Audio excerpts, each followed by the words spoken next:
বিগত বছরের ব্যাখ্যাসহ প্রশ্নোত্তর। পিএসসি মিসলেনিয়াস সার্ভিস এক্সামিনেশন প্রিলি 2020। প্রশ্ন নম্বর 1, কিডনির অথবা বৃক্ক পরিস্রাবন ইউনিটকে বলে নেফ্রন। বৃক্কের গঠনগত ও কার্যগত একককে নেফ্রন বলা হয়। রক্ত তথা দেহ থেকে ক্ষতিকারক নাইট্রোজেনযুক্ত রেচন পদার্থ যেমন ইউরিয়া, ইউরিক অ্যাসিড, অ্যামোনিয়া ইত্যাদি, সালফারযুক্ত রেচন পদার্থ ও অন্যান্য অপ্রয়োজনীয় পদার্থকে বৃক্ক পরিস্রাবন পদ্ধতিতে মূত্র হিসাবে দেহ থেকে দ্রবীভূত করে। 2, উদ্ভিদের বৃদ্ধির জন্য দায়ী রাসায়নিকটি হল ইন্ডোল অ্যাসিটিক অ্যাসিড। উদ্ভিদ দেহে উৎপন্ন অক্সিন শ্রেণীভুক্ত একটি হরমোন হল ইন্ডোল অ্যাসিটিক অ্যাসিড বা IAA। এটি উদ্ভিদের বৃদ্ধিতে সাহায্য করে। 3 নম্বর, বেশিরভাগ গাছই নাইট্রোজেন শোষণ করে। নাইট্রেট, নাইট্রাইট ও ইউরিয়া। বায়ুমণ্ডলের বাকি উপাদানগুলির মধ্যে নাইট্রোজেনের পরিমাণ সর্বাধিক 78% হলেও উদ্ভিদ এটি সরাসরি বাতাস থেকে গ্রহণ করতে পারে না। এই নাইট্রিফিকেশন পদ্ধতিতে প্রথমে নাইট্রাইট ও পরে নাইট্রেটে পরিণত হলে তা উদ্ভিদ কর্তৃক গৃহীত হয়।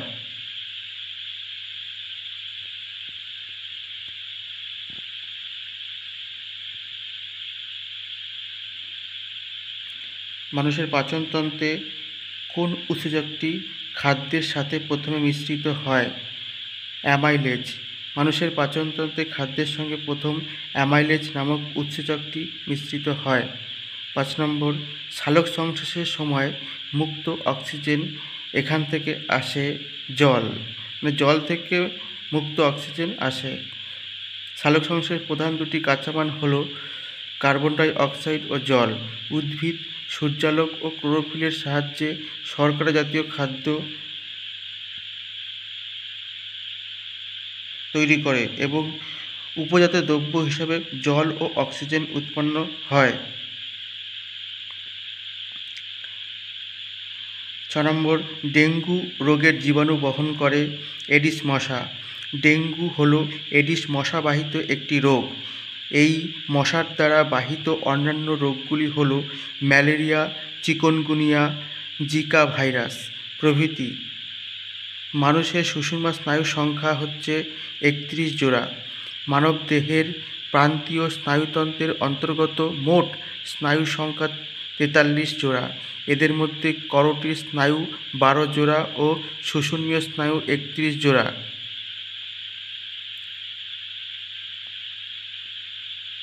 পদার্থবিদ্যা 8 নম্বর কোশ্চেন, শর্ট সার্কিট বা ওভারলোডিং থেকে গৃহ সরঞ্জামগুলি রক্ষার জন্য সবথেকে গুরুত্বপূর্ণ সুরক্ষা পদ্ধতি হল ফিউজ ব্যবহার করা।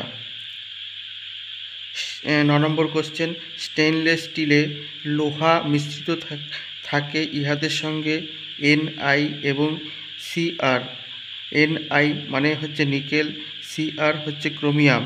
নিকেল ও ক্রোমিয়ামের সমন্বয়ে একটি মিশ্র ধাতু হলো স্টেইনলেস স্টিল। এতে মরচে পড়ে না। 10 নম্বর কোশ্চেন, বৈদ্যুতিক তারে একটি অন্তরক উপাদানের আবরণ থাকে, সাধারণত ব্যবহার হয় পিভিসি।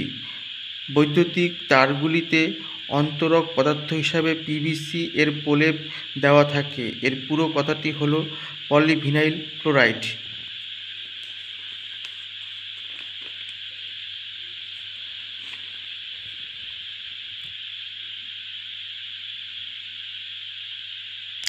এগারো নম্বর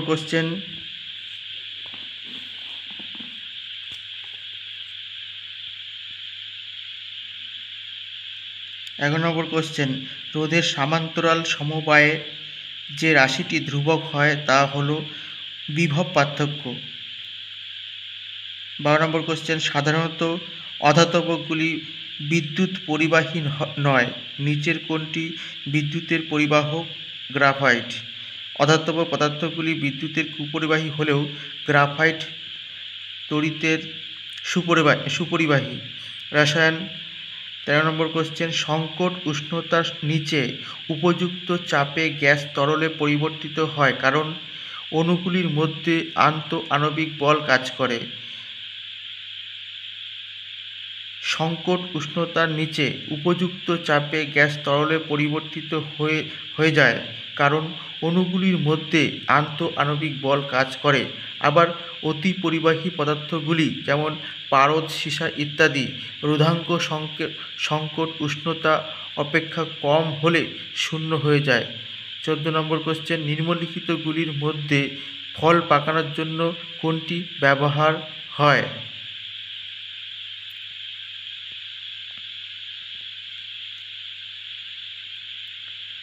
এটা হচ্ছে ইথিলিন।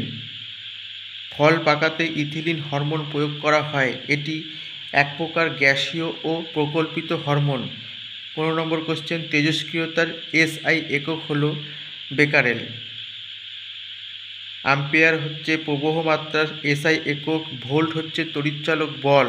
বিভব প্রভেদ তড়িৎ বিভবের ব্যবহারিক ও এসআই একক। বেকারেল তেজস্ক্রিয়তার এসআই একক 20, তেজস্ক্রিয়তার প্রচলিত একক।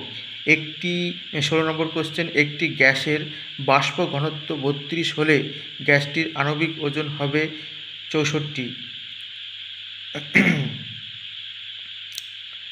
17 নম্বর কোশ্চেন, যখন NaCl-কে জলে দ্রবীভূত করা হয় প্রতিটি Na+ এর চারপাশে H2O অণুগুলি থাকে।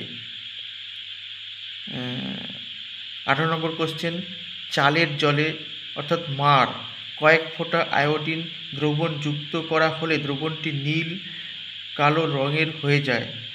এটি ইঙ্গিত দেয় যে চালের জলে রয়েছে শ্বেতসার। এটা রয়েছে। চালের জলে সাধারণত শ্বেতসার, প্রোটিন, ভিটামিন, চর্বি, খনিজ লবণ, অ্যামাইনো অ্যাসিড ইত্যাদি থাকে। এই শ্বেতসার প্রধানত অ্যামাইলোজ ও অ্যামাইলোপেপটিন এই দুই ধরনের পলিস্যাকারাইড শৃঙ্খল দ্বারা গঠিত হয়। তাই চালের জলে কয়েক ফোঁটা আয়োডিন দ্রবণ যুক্ত করলে অ্যামাইলোজে উপস্থিত বেটা কয়েলস এর সংস্পর্শে এসে কালচে নীল রঙে পরিণত হয়।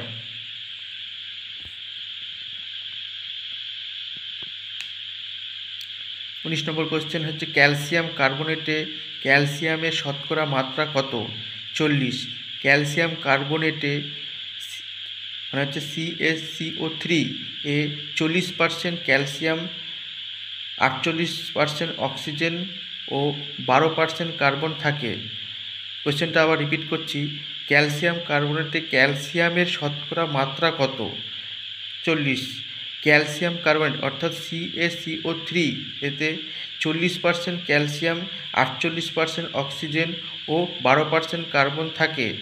Na+, 20 নম্বর কোশ্চেন, Na+, Fe2+, CO3+ এবং Zn2+ এর মধ্যে কোনটি বা কোনগুলি সন্ধিগত মৌলের আয়ন নয়?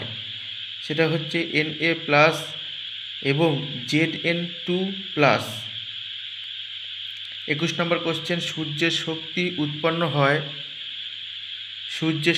উৎপন্ন হয় H+He পরমাণু ফিউশন বিক্রিয়ার দরুন। অর্থাৎ যে নিউক্লিয় বিক্রিয়ায় তীব্র শক্তি সম্পন্ন দুটি হালকা নিউক্লিয়াস সংযুক্ত হয়ে ভারী নিউক্লিয়াস গঠন করে তাকে নিউক্লিয় সংযোজন বা নিউক্লিয়ার ফিউশন বলে। অনুমান করা হয় সূর্য ও নক্ষত্রগুলিতে সর্বদা এই বিক্রিয়া চলছে। এতে প্রচুর শক্তি উৎপন্ন হয়। এই বিক্রিয়াটি ঘটার জন্য প্রচুর উষ্ণতার প্রয়োজন হয়, আনুমানিক প্রায় 10 লক্ষ ডিগ্রি সেলসিয়াস।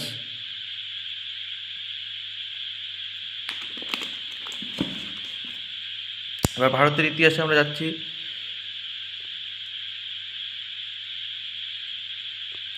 ভারতের ইতিহাসে 22 নম্বর কোশ্চেন, বিজয়নগর রাজ্যের রাজধানীর নাম কী ছিল? হাম্পি। বিজয়নগর রাজ্যের রাজধানীর নাম ছিল হচ্ছে হাম্পি। নিম্নোক্ত কোন প্রত্নতাত্ত্বিক কেন্দ্রটি পশ্চিমবঙ্গে অবস্থিত? সেটা হচ্ছে মোগলমারি। মোগলমারি নামক প্রত্নতাত্ত্বিক কেন্দ্রটি পশ্চিমবঙ্গের পশ্চিমে মেদিনীপুর জেলার খড়গপুর মহকুমার অন্তর্গত দাঁতন ২ নম্বর ব্লক অধীনস্থ এলাকায় অবস্থিত। ২৪ নম্বর কোশ্চেনে ঋগ্বেদে কোন যুদ্ধের উল্লেখ রয়েছে? 10 রাজার ঋগ্বেদে 10 রাজার যুদ্ধের উল্লেখ আছে। এই যুদ্ধটি হয়েছিল ভরত রাজ্যের প্রধান সুদাস ও 5টি উপজাতির যদু, দুর্বাসা, পুরু, অনু ও দ্রুজ মধ্যে। 25 নম্বর কোশ্চেন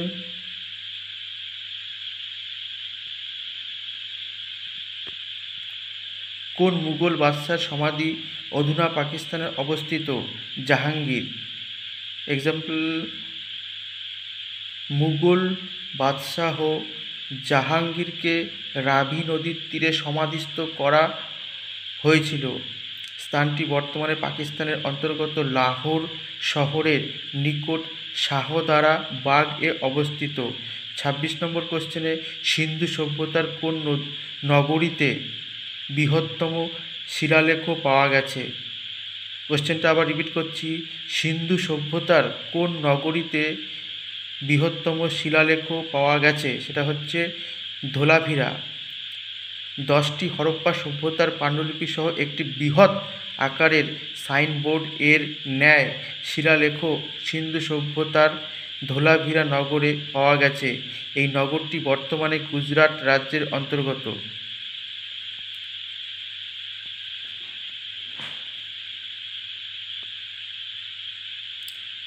27 নম্বর কোশ্চেনে মোপলা অভ্যুত্থান ছিল মূলত একটি উপজাতিক আন্দোলন। 28 নম্বর কোশ্চেন ঈশ্বরচন্দ্র বিদ্যাসাগর বেদের কোন অংশ থেকে তার বিধবা বিবাহ আন্দোলনের সমর্থনে যুক্তি লাভ করেছিলেন? সেটা হচ্ছে পরাশর সংহিতা। পরাশর সংহিতা থেকে তিনি বিধবা বিবাহ আন্দোলনের সমর্থনে যুক্তি লাভ করেছিলেন। ভূগোল। 29 নম্বর কোশ্চেনে CO2 জলীয় বাষ্প, H2O ভ্যাপার জলীয় বাষ্প, CH4 এবং CO মধ্যে কোন গ্রিনহাউস গ্যাসটির উপস্থিতি সর্বাধিক? সেটা হচ্ছে H2O ভ্যাপার।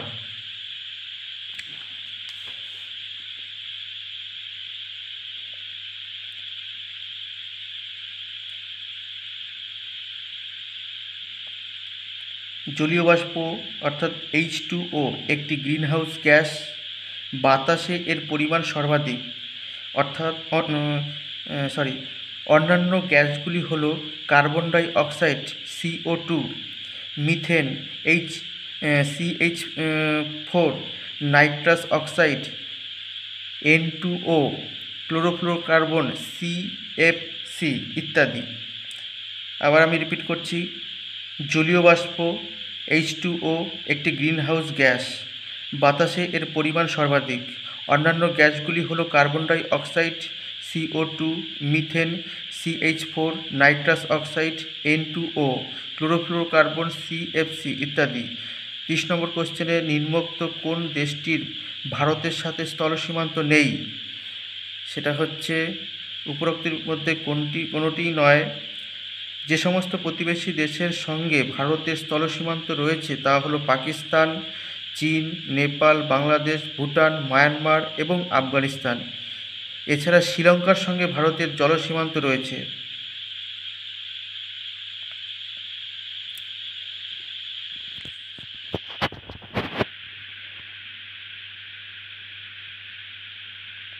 একত্রিশ নম্বর কোশ্চেনে নিম্নোক্ত দেশগুলির কোনটিতে ভারতের সবচেয়ে বেশি প্রদেশের সাথে সীমানা বণ্টন রয়েছে? কোশ্চেনটা আবার রিপিট করছি, 31 নম্বর কোশ্চেন, নিম্নোক্ত দেশগুলির কোনটিতে ভারতের সবচেয়ে বেশি প্রদেশের সাথে সীমান্ত বণ্টন রয়েছে? সেটা হচ্ছে বাংলাদেশ। উপরোক্ত দেশগুলির মধ্যে বাংলাদেশের সঙ্গে ভারতের সবচেয়ে বেশি সীমান্ত বণ্টিত রয়েছে। এর দৈর্ঘ্য 4096.7 কিলোমিটার। অন্যান্যগুলি হল পাকিস্তান 3323 কিলোমিটার, হচ্ছে সারা 21.91%। নেপাল হচ্ছে 1751 কিলোমিটার, 11.59%। ভুটান হচ্ছে 699 কিলোমিটার, 4.63%। আমি আবার রিপিট করছি, উপরোক্ত দেশগুলির মধ্যে বাংলাদেশের সঙ্গে ভারতের সবচেয়ে বেশি সীমান্ত বণ্টিত রয়েছে। এর দৈর্ঘ্য 4096.7 কিলোমিটার। অন্যান্যগুলি হল পাকিস্তান 3323 কিলোমিটার, মানে 21.91%। নেপাল 1751 কিলোমিটার, মানে 11.59%। ভুটান 699 কিলোমিটার, 4.63%। 32 নম্বর কোশ্চেন, হেমিস জাতীয় উদ্যান কোথায় অবস্থিত? সেটা হচ্ছে লাদাখে অবস্থিত। লাদাখের লে শহরের নিকট 3000 থেকে 6000 মিটার উচ্চতায়, 3000 থেকে 6000 মিটার উচ্চতায় অবস্থিত হেমিস জাতীয় উদ্যানটি ভারতের মধ্যে উচ্চতম।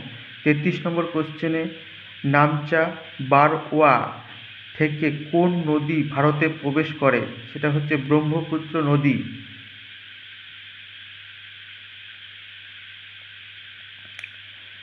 কোশ্চেনটা আবার রিপিট করছি, 33 নম্বর কোশ্চেনে, নামচা বারওয়া থেকে কোন নদী ভারতে প্রবেশ করে? সেটা হচ্ছে ব্রহ্মপুত্র নদী। ব্রহ্মপুত্র নদীটি তিব্বতে মানস সরোবরের কাছে চেমায়ং-দোং হিমবাহ থেকে উৎপত্তি লাভ করে নামচা বারওয়ার কাছে ভারতে প্রবেশ করে, অবশেষে বঙ্গোপসাগরে পতিত হয়েছে। আবার আমি রিপিট করছি, ব্রহ্মপুত্র নদীটি তিব্বতে মানস সরোবরের কাছে চেমায়ং-দোং হিমবাহ থেকে উৎপত্তি লাভ করে নামচা বারওয়ার কাছে ভারতে প্রবেশ করে অবশেষে বঙ্গোপসাগরে পতিত হয়েছে। 34 নম্বর কোশ্চেনে,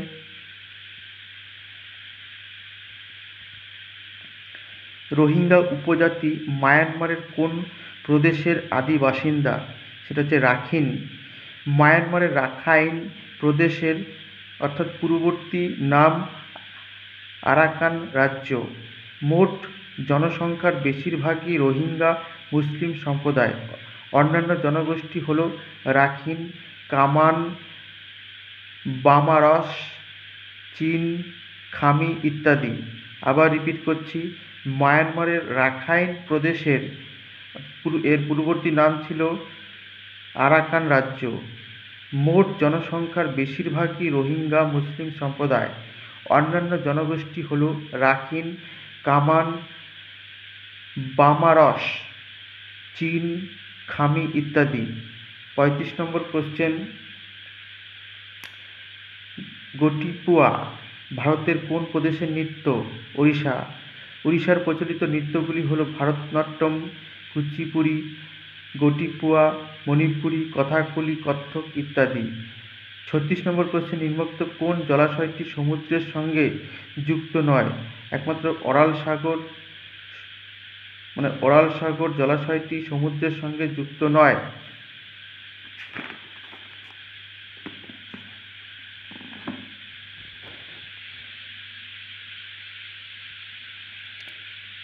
কাজাখস্তান ও উজবেকিস্তানের মধ্যে অবস্থিত আরল সাগর একটি স্থলবেষ্টিত জলাশয়, ল্যান্ডলকড। কাজাখস্তান ও উজবেকিস্তানের মধ্যে অবস্থিত আরল সাগর একটি স্থলবেষ্টিত ল্যান্ডলকড জলাশয়। 37 নম্বর কোশ্চেন, দস্ত-ই-মার্গো বা মৃত্যু মরুভূমি কোন দেশের অংশ? আফগানিস্তান। দস্ত-ই-মার্গো বা মৃত্যু মরুভূমি কোন দেশের অংশ?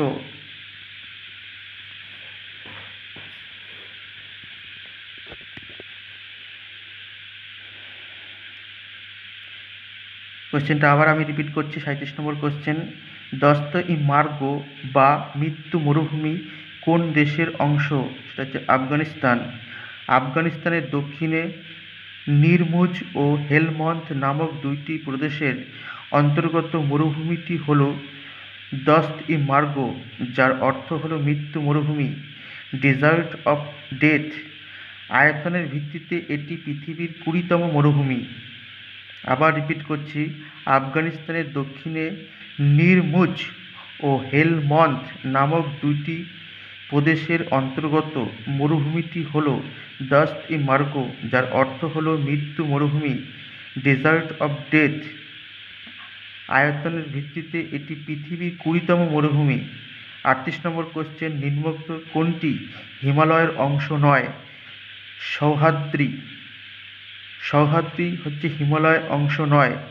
আরব সাগরের উপকূল বরাবর সমান্তরালভাবে উত্তরে তাপ্তি নদীর উপত্যকা থেকে দক্ষিণে কন্যাকুমারী পর্যন্ত প্রসারিত 1600 কিলোমিটার দীর্ঘ পশ্চিমঘাট পর্বতটির অপর নাম হল সহ্যাদ্রি পর্বত। আবার রিপিট করছি কোশ্চেনটা, 38 নম্বর কোশ্চেন, নিম্নোক্ত কোনটি হিমালয়ের অংশ নয়? সহ্যাদ্রি হিমালয়ের অংশ নয়। আরব সাগরের উপকূল বরাবর সমান্তরালভাবে উত্তরে তাপ্তি নদীর উপত্যকা থেকে দক্ষিণে কন্যাকুমারী পর্যন্ত প্রসারিত 1600 কিলোমিটার দীর্ঘ পশ্চিমঘাট পর্বতটির অপর নাম হল সহ্যাদ্রি পর্বত। এবার সংবিধানের কোশ্চেনগুলো আমরা দেখব। 39 নম্বর কোশ্চেন, ভারতীয় সংবিধান অনুসারে কী প্রকারের নাগরিকত্ব প্রদান করা